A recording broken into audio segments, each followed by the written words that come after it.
Games nowadays are becoming more demanding than ever, and yet somehow, this entry-level gaming laptop manages to deliver smooth, playable performance without breaking the bank. This is the Lenovo LOQ 15 powered by AMD's new Ryzen 7 250 processor, a next-gen mobile chip built on the latest architecture designed to balance power efficiency with high-performance gaming and multitasking. In this video, I will show you how the LOQ 15 handles some of today's most popular titles, take a look at thermals, fan noise underload, and explain who I think this laptop actually makes sense for.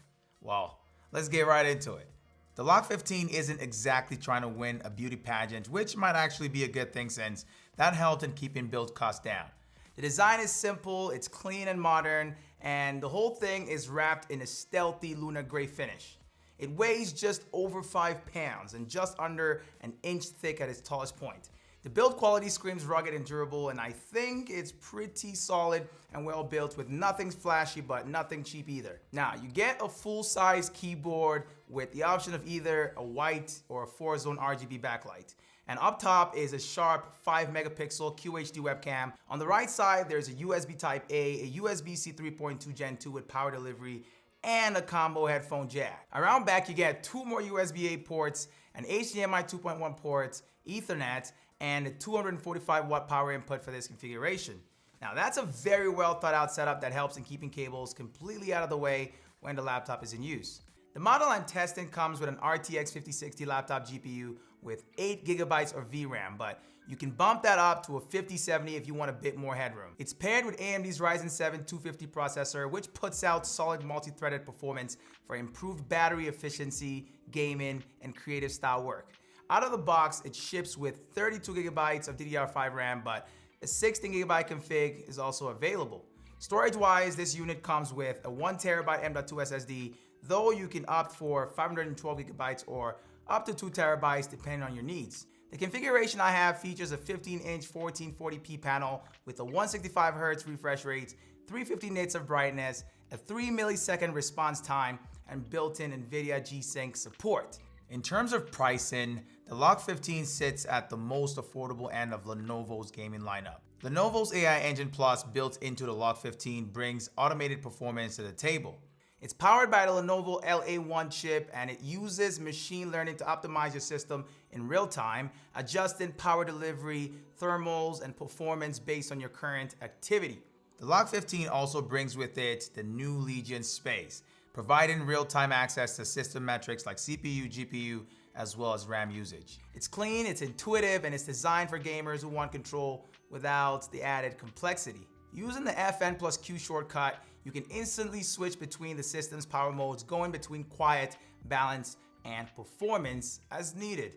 Behind the scenes, the AI dynamically tunes TDP to deliver the right amount of power wherever it's needed. With Lenovo's AI Engine Plus, you also get automatic GPU overclocking, a network boost with bandwidth optimization to prioritize games and apps for lower latency, and background app auto-closing to free up resources when launching demanding titles or apps. Additional smart features include system lighting synchronization, trackpad misclick prevention, and quick toggles between GPU modes to keep your system focused on gaming. It even includes a dedicated gaming zone with AI-powered tools like a built-in game companion that cheers you on in supported games, as well as a game clip master for automatically capturing in-game highlights. Now, for new gamers or anyone who does not want to tweak every setting manually, Lenovo's AI Engine Plus delivers smart, hands-off system optimization. When you're working with a mid-tier GPU like the RTX 5060, every bit of performance matters.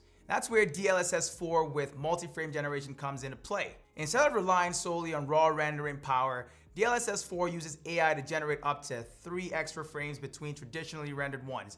This gives you a noticeable boost in frame rates, especially in demanding AAA titles. Together, DLSS 4 and Reflex 2 has made it possible to enjoy smoother, faster gameplay on more affordable laptops like the LOQ 15 without having to sacrifice too much on responsiveness or image quality. Let's take a look at how the LOQ 15 performs in some of today's most demanding games. I stayed plugged in for every test except a few of them, where I also ran battery tests to show how lower TDP impacts performance. Starting with Cyberpunk, at 1440p using DLSS 4 with multi-frame generation at 4x and full ray tracing enabled, I hit over 130 frames per second in performance mode with a 90 to 100 watt power draw.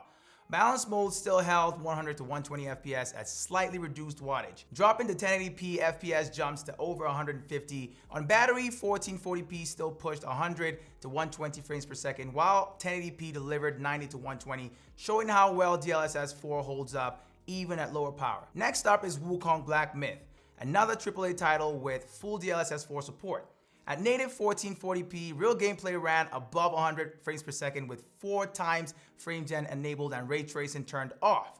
Using the in-game benchmark, I saw 79 frames per second on average with ray tracing on, 122 frames per second at 3 times frame gen, and 146 frames per second with ray tracing off at 4x. South of Midnight does not support multi-frame generation, but DLSS quality mode still helped. At 1440p, I got between 50 and 70 frames per second on Ultra Graphics preset and 70 to 90 at 1080p. Keep in mind though that lowering the graphics preset in games like this can always help push frame rates even higher. Spider-Man Miles Morales is limited to DLSS 3, but performance was still pretty solid on the LOQ 15. At 1440p in performance mode, at high graphics preset and with frame gen turned on, I averaged between 110 and 145 frames per second, which is pretty remarkable in my opinion for a mid-tier GPU. Turning off frame gen immediately dropped that to 60 to 80 FPS on average. For Fortnite with 165 frames per second cap, DirectX 12 enabled and Reflex low latency plus boost also enabled, I consistently hit 155 plus frames per second at 1440p while plugged in. On battery at 1080p, it still pushed 100 plus FPS with very responsive gameplay. Apex Legends followed suit with 140 plus frames per second at 1440p plugged in and around 130 at 1080p on battery. When it comes to thermals, the LOQ 15 holds up pretty well. Even during extended gaming sessions at near 100% GPU usage, temps never exceeded 85 degrees once.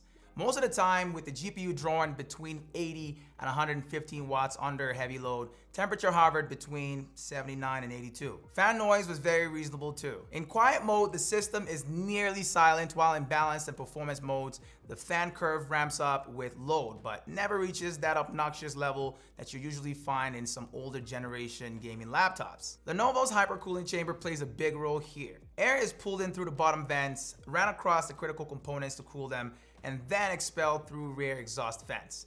Now, using a thermal camera, I could clearly see heat concentrated near the center and upper keyboard area, while the touchpad and the palm rest stayed noticeably cooler. For a gaming laptop in its class, the LOQ 15 strikes a solid balance between cooling performance and fan noise. Battery life on the LOQ 15 is pretty decent, considering there's only a 60 watt-hour battery in this build. For light tasks like web browsing or watching YouTube, it easily lasts a few hours without any issues at all. Now, gaming on battery is a whole different ballgame, and it's possible, but you've got to manage your expectations. In Cyberpunk, I unplugged the system mid-session to see how the drop in power draw would affect FPS numbers. Performance dipped as expected, but the game was still very much playable at high FPS and 1440p thanks to DLSS 4 with multi-frame generation. That 60 watt-hour battery won't take you far in demanding AAA titles though, especially playing at high settings or 1440p. For better results, you'd want to drop to 1080p and lower your graphics settings. That way, you'll get more consistent performance and a bit more battery life. Or you could just stay plugged in. You can maximize battery life even more by switching to AMD's Radeon 780M iGPU that comes with the CPU. It can handle older titles and esports games at 1080p with medium settings. Games like Fortnite ran between 40 to 60 FPS on the iGPU, and battery life nearly doubled compared to using a dedicated GPU.